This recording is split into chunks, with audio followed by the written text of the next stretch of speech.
Welcome to Spain. Welcome to a country deep in recession, where all you hear about is real estate crisis, banking crisis, debt crisis, downgrading, risk premium, speculation against Spain, 25% unemployment, bailout. But we, who run in front of bulls for fun, aren't about to complain or to feel sorry for ourselves. Because what we see, the is the glass half empty or half full bit, is a country full of opportunity. In the midst of the crisis, we've already had some great news. Have we mentioned we're the world and European football champions? But seriously, it's not all about football. The Spanish tourism sector is at an all-time high. In 2011, tourism revenue grew by 14%, and we are the country with the second highest tourism revenue in the world, second only to the United States. Last year, we had 57 million foreign visitors. Spain has a population of 46 million, and that figure will be even higher in 2012. Our exports of goods and services grew by 18% between 2009 and 2011, and we reduced our trade deficit balance significantly. We also reinforced our efforts to globalize our companies. Do you know who is leading the Panama Canal expansion? Who is going to construct the first high-speed train in the Middle East between Mecca and Medina, a consortium of Spanish companies? Who manages airports in cities such as London, Orlando, and Bogota? Who is going to construct offshore wind farms in Scotland? Who supplies wind turbines to the world's leading Back to economies? Global Village, I'm Buddy Cunanan. Tonight's topic is Philippines-Spain business ties. And joining us still is a very special guest, Mr. Francisco Moreno Velo, and he's the president of La Cámara, which is a Spanish Chamber of Commerce in the Philippines. Francisco, welcome back to our show, and nice video. And we showed that because aside from talking about Philippines-Spain business ties, we also want to talk about what's going on in Spain and the great recovery that's happening now in the country. But before we jump into that, let's talk about first Philippine business ties. Let's talk about the actual interactions of Spanish companies in the Philippines and Filipino companies in Spain. Well, I think we're living a good moment, and in the last years, the interchange of goods and the activity interchange between the two countries has been increasing, and I must say significantly. Really? So we've seen from Spain, we have companies in the sector of the infrastructure very interested in participating in the much needed infrastructure program that Philippines needs, and we have the capability. And also, as Philippines opens a little bit up its market to foreign companies and products, as the middle class in the Philippines is increasing and demanding products from abroad, also the food and beverage industries are increasing significantly their operations here. Like you are seeing more Spanish restaurants, you start seeing more Spanish wine, you see the cheese, you see the chorizo, you see the jamon, all these good products that we have. And so that's going very well. I mean, Philippine economy is going tremendously well. It's one of the fastest growing economies in the world, in Asia.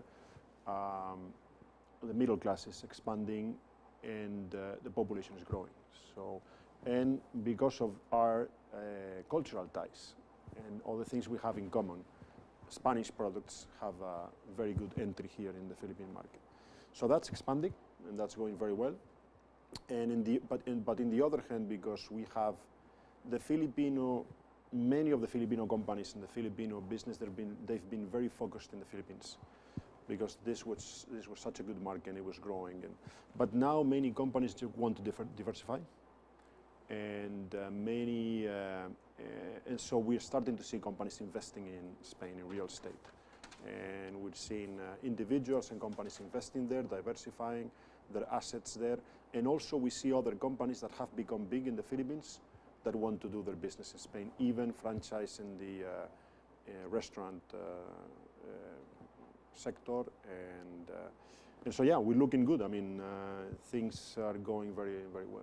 Yeah. Okay, interesting. When you talk about goods being traded between Philippines and Spain, what does Spain send us? I mean, you mentioned some of them, wine, cheese, but what are the other things that are not culinary related that lay people like me would probably not aware of? And on the flip side, what do we in the Philippines send to Spain? What is in demand?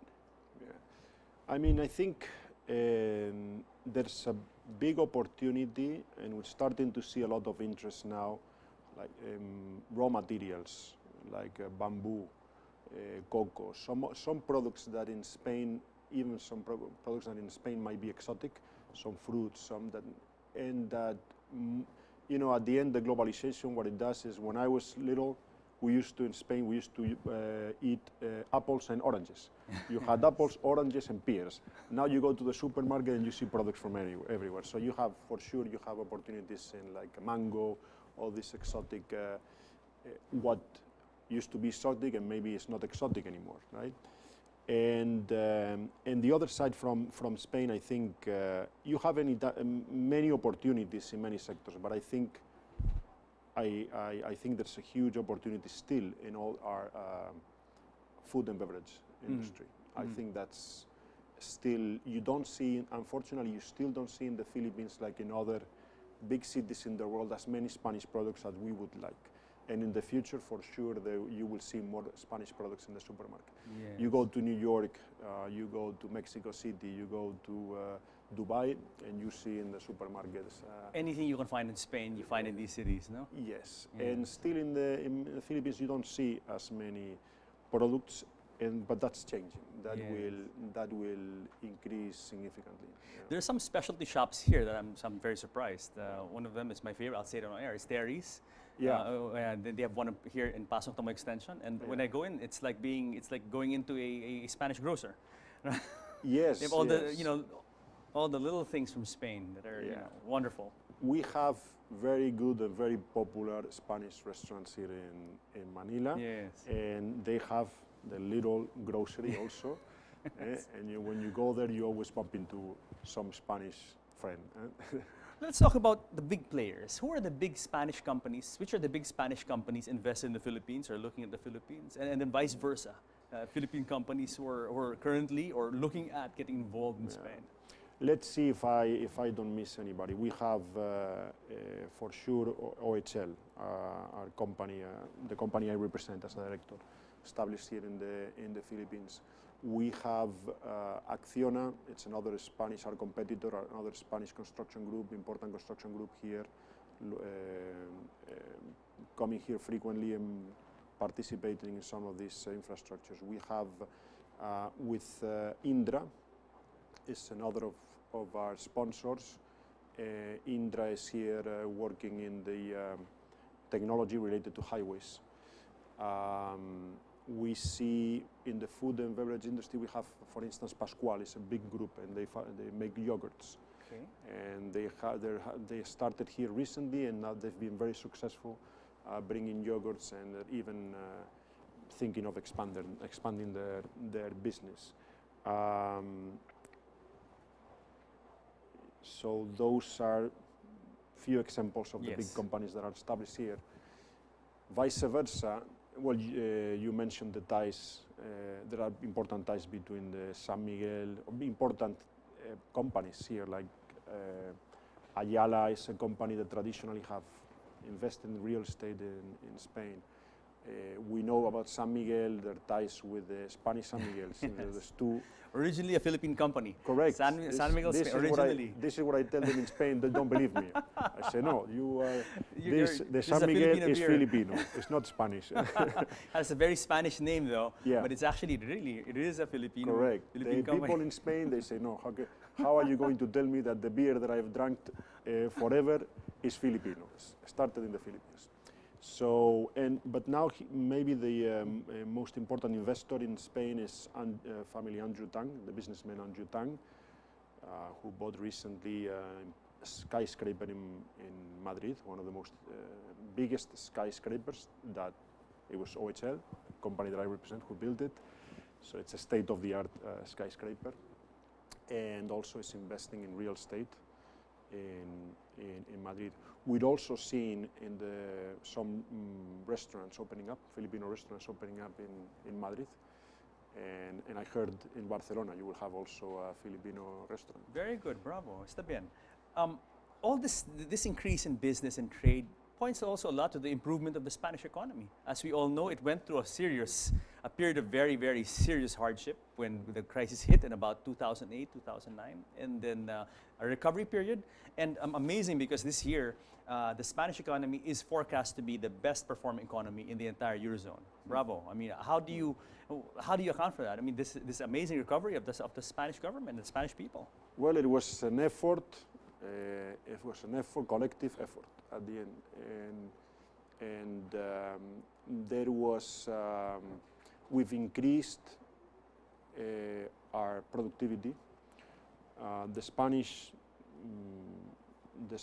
working class has made an important effort of many years without increases of salaries, even in some cases decreases of salaries. There was an important labor law reform that enabled companies that were going to go bust, that could not survive in this competitive world, to reduce sometimes the labor force, or to even reduce the salaries, or to reduce the working hours. Because at the end, when a big industry goes bust, everybody loses their job. So that helped a lot. But it was the individuals, the working class, made an important effort from 2007 until now. It's been almost 10 years. Yes. Now sometimes we forget how lengthy this crisis has been. And after all this time, by this effort of the working class, we've become trying to be more flexible, trying to learn more, become more, increase their know-how, trying to go for more added value industries. And through this effort of 10 years, at the end, we've become more competitive. We started to export a lot. And that has helped tremendously. The public sector has made an effort. The salaries of the public workers were frozen for many years. It was the size of the government did not. At least we stopped. It was increasing. Yes. We stopped that increase. So there were efforts here and there, and at the end we've become more competitive. And of course, we have an important increase in tourism. Tourism revenues have been also. You're very lucky in that sense because you had that as a buffer. Yeah. As mentioned in the video, I wasn't even aware that Spain, in terms of tourism revenue, is #2 in the world after the United States. I mean, I always thought, and I go to Europe quite often, I always thought it was France or maybe Italy that was the top earner in terms of tourism. I was not aware it was Spain. Huh? That's amazing. It's Spain.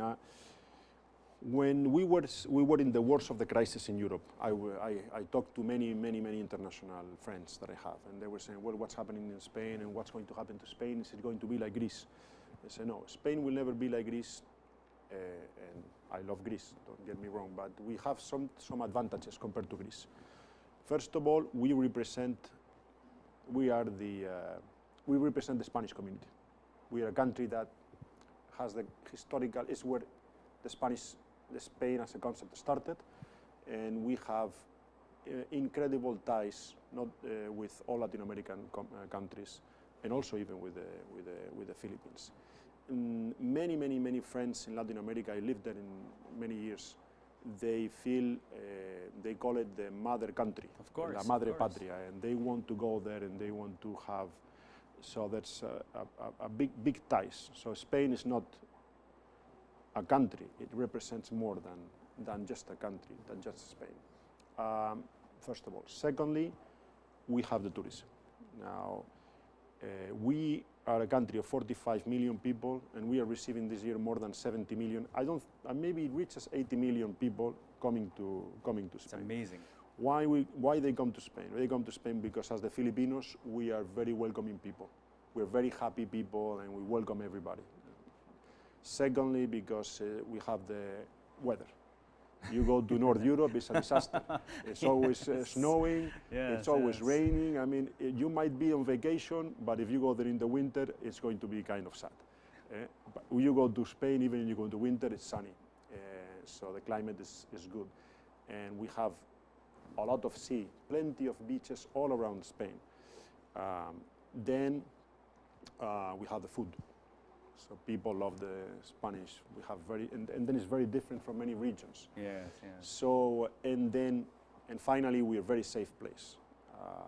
Although there's a lot of publicity about some sporadic terrorist acts in Europe, unfortunately, Spain is one of the safest countries in the world, and as the rest of Europe, and people want safety. So most of the people in Europe, they're more reluctant to go to Northern Africa or other areas in the world, Turkey, that seem more unstable, and they'd rather go to Europe. And so the tourism industry is it's really boosting. Bravo. Francisco, we pause for a break. When we come back, we'll talk about culture and more of tourism. And also we'll talk about what opportunities there are for Filipino small investors, small to medium-sized investors who may want to look at the Spanish market. Perfect. So guys, stick around because more of Philippines-Spain business ties when Global Village returns.